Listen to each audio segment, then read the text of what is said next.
नमस्कार. या ठिकाणी आम्ही भाऊ उमेदवार उभे राहिलेले त्यांच्या आपण एका कट्टर कार्यकर्ते का आलेलो आहे. आज त्यांच्यासोबत आपण काही संवाद साधणार आहेत. तर चला आपण त्यांना काही प्रश्न विचारूया.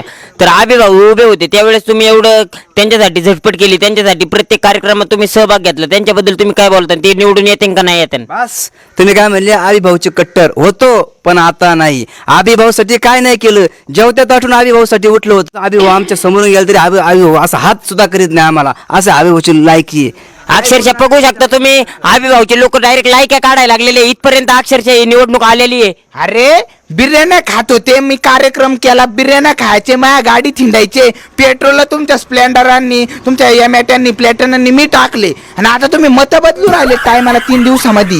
तुमचं काय म्हणणं आहे? माणूस चांगला आहे पण आबी भाऊ काही गोष्टी चुकतो, पण आबी भाऊनी त्या चुकलेल्या अरे गोष्टी सुधारावा. हो गायबाना, याला काम धंदे नव्हते, याला मी इथं कामाला लावलं, या माणसाची इथं मालक ओळखी जायचे, इथं कामाला लावलं याला, आणि ह्यो इथं बदलून पण राहिलाय. नाही नाही नाही नाही नाही, यांचे सारखी गायब करावं लागते मला, लवकर चापटीत पाडावं लागतील. अक्षरशः तुम्ही पाहू शकता वातावरण इतकं आपले अक्षरशः एक नेता डायरेक्ट एका कार्यकर्त्याला ओपन धमकी देतोय, म्हणजे किती लाजीरवाणी बाब आहे. तुम्ही कॅमेरा बंद करा, आपण बाकीचं पुढे बघूया.